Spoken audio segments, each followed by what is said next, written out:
Welcome to It's the Economy. Power stocks had a blistering 2023 with renewables, power equipment and smart metering companies like Inox Wind, HBL Power, HPL Electric, Transformers and Rectifiers, all of them rising 200 to 400%.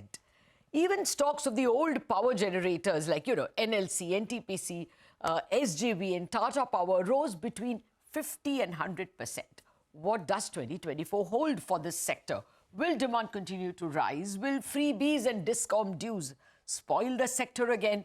Which segment should investors look at? For all these questions, I have with me Girish Kumar Kadam, Senior Vice President and Group Head at ICRA, Rahul Prithiani, the Senior Director at CRISIL, Market Intelligence and Analytics, and Harshvardhan Dole of IIFL Securities. Gentlemen, thank you very much indeed for your time. Well, let me start with you, Rahul. What's your sense about power demand in the 2024, calendar 2024? Does it look as good as it was in the last 6 months of 23? No, I think clearly last 6 months of 23 was really an exceptional performance in terms of growth. We were close to about 9% or so. Even in this year, I think it is going to be fairly robust number. We are talking upwards of 7%. So I think by and large, the demand has been on a good trajectory ever since the COVID lows.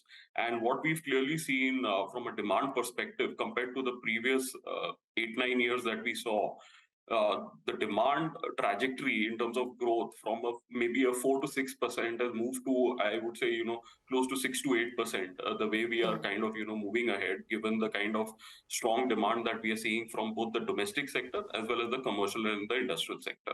And we expect this to kind of, be the trend going forward and maybe a step change by 1 or 2% in terms of demand over the next few years is what we expect.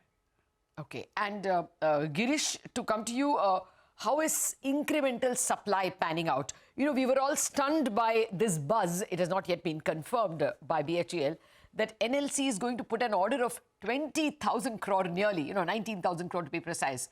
So that's a big one for thermal especially. How is supply panning out? Yeah, so thanks, Lata. So if you look at from the sectoral standpoint, the under construction thermal capacity is close to about 25 to 27 gigawatt. And so that is likely to come up over the period of next 2 to 4 years. And this is largely happening within the CPSU and the state GENCO segment. So beyond that, we don't see any incremental investment plans getting announced from the private IPP segment. Because of the the concerns on the ESG front and the sustainability initiatives being followed by many of the private sector IPPs. But having said that, I must say that there is a strong revival in terms of having a focus on the incremental thermal capacity addition, especially from the government side. In fact, what we see is if the energy demand growth remains well above 6% over the next 6 years, certainly there is a clear need of incremental thermal capacity addition beyond what is there in the current pipeline. So based on the maths that we have done, if the demand growth were to remain at about 7 to 7.5% over the next 6 years, the incremental thermal capacity required for the sector as a whole would be close to about 65 to 70 gigawatt. That means once these under construction thermal capacity, assuming that comes over, there is a clear need of another 30 to 35 gigawatt of thermal capacity, by 2030, based on our estimates. And the government has revived the focus to, to encourage the, investment participation even from the private sector. Okay.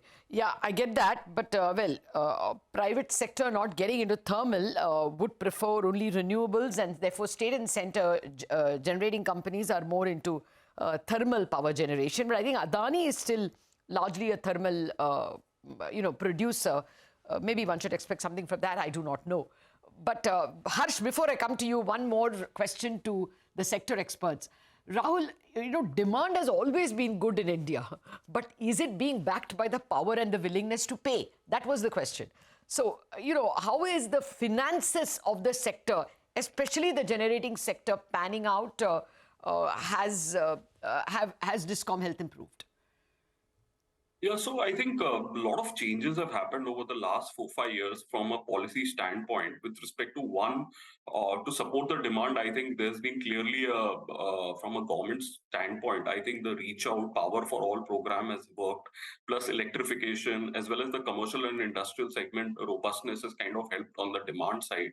But coming to the other side, which is the willingness to pay and the generate dues for the generators, I think clearly what we've seen is from a policy standpoint, the government coming out with the LPS scheme has kind of helped and ensured that there are more timely payments to the generators, especially the renewable side. I think there were a lot of concerns, but luckily all of that has really panned out pretty well.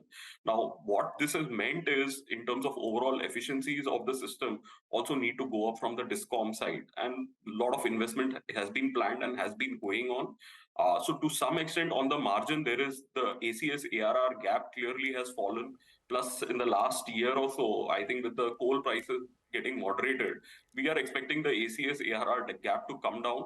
But having said that, our kind of willingness to pay, uh, to to the extent that we see, has on the margin gone up, but there are pockets of challenges clearly in segments such as agriculture. It will always be a challenge, and it will be slightly, a sensitive subject. But generally, for a better quality of power, at least we are seeing slight improvement in collections.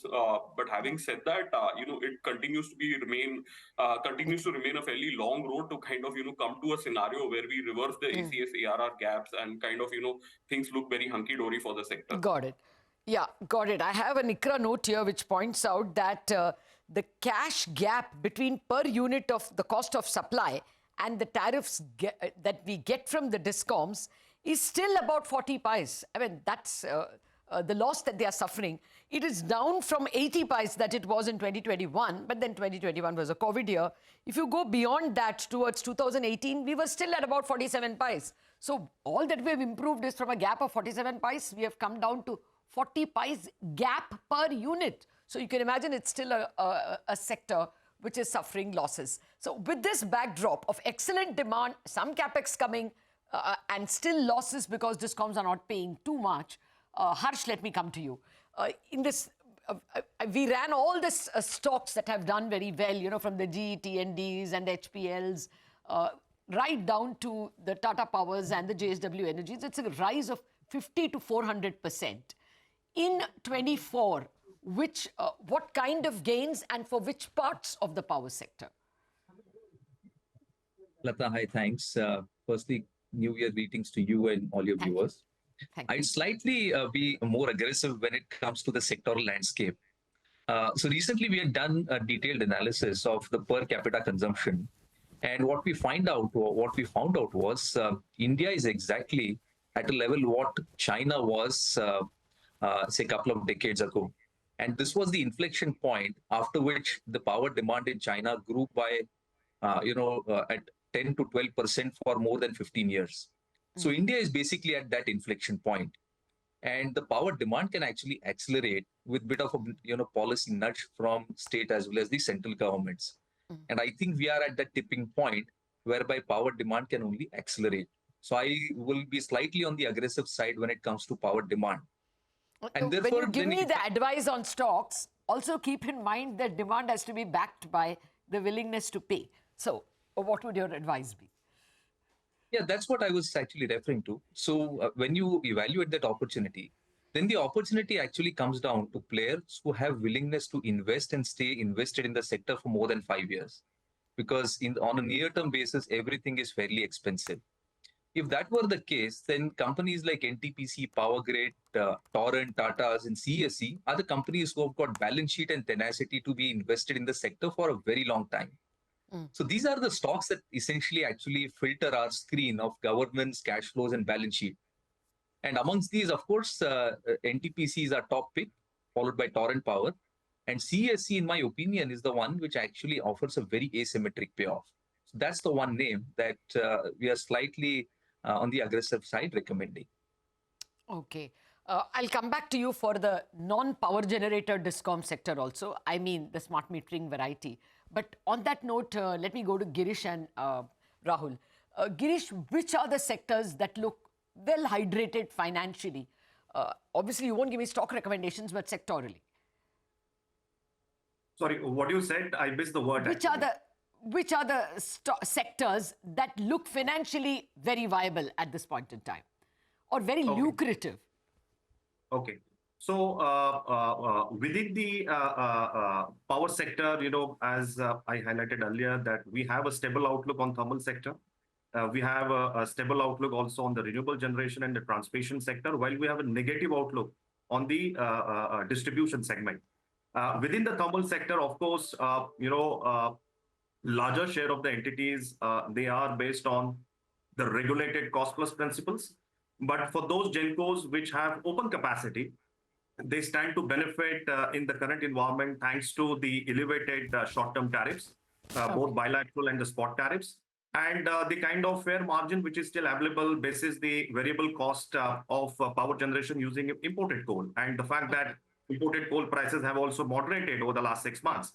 So that's one. And secondly, because of the kind of capex opportunity which is there in the power sector, the direct beneficiary for the other sectoral class is the capital goods and the engineering, which would definitely stand to benefit through the growing order book because of the kind of capex that we are going to witness across the value chain, generation, distribution, and transmission. Yeah. Okay. So that similar question to you, Rahul. We understand that the thermal generators now have a look in, because DISCOM overdues have come down from 1.3 trillion to about 70,000 crores. So some money has come their way. But besides that, the kind of stocks that went up were the HPL Electric, the GE T&D, the T&D stocks. So where would you say are the lucrative opportunities? So I think, Lata, from an investment standpoint, if you look at a sector as a whole, I think there is a very large capex investment that is happening. And I think the renewable energy space is clearly the largest one, and that will have hog the lion's share with respect to generation. So I think that is one area which has also got access to capital, and there is also a lot of generally global investor interest also. So that remains a very strong pocket for investment. And on account of the renewables, you have significant investments that is likely to happen in terms of the transmission as well as distribution, as well as integration, storage, equipment providers. I think they will have the largest share of the opportunity going forward. Having said that, on the margin, relatively, if you just keep in mind in relation to the overall investment, I mean, thermal probably would be maybe, just about 10% of the overall investment opportunity. But even that will be significant given the size of some of these projects, and these tend to be lumpy. And it will give a lot of opportunities to equipment providers in this entire space. Oh, absolutely. Very well said, Rahul.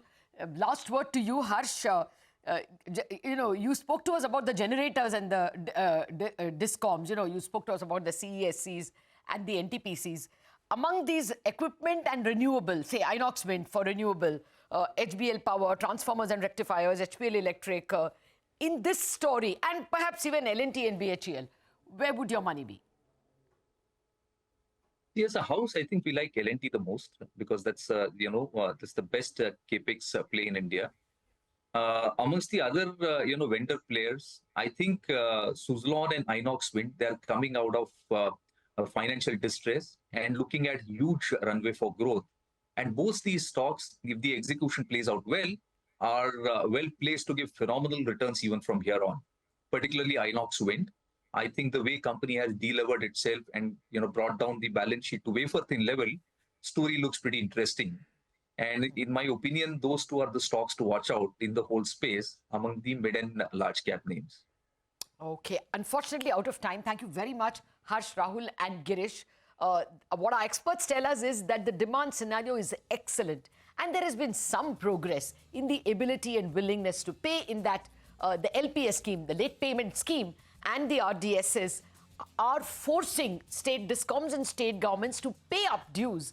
That's making life a little easier for the distributors like the CESCs and the Tata Powers and the Adani Powers. But going forward, it will not just be the capacity created, but also continued emphasis of policy on DISCOMs paying up. But the ecosystem of those who supply smart meters or transformer equipment are clearly having a very good time ahead as well. Wrap up on Bazaar on that note. Chartbusters up.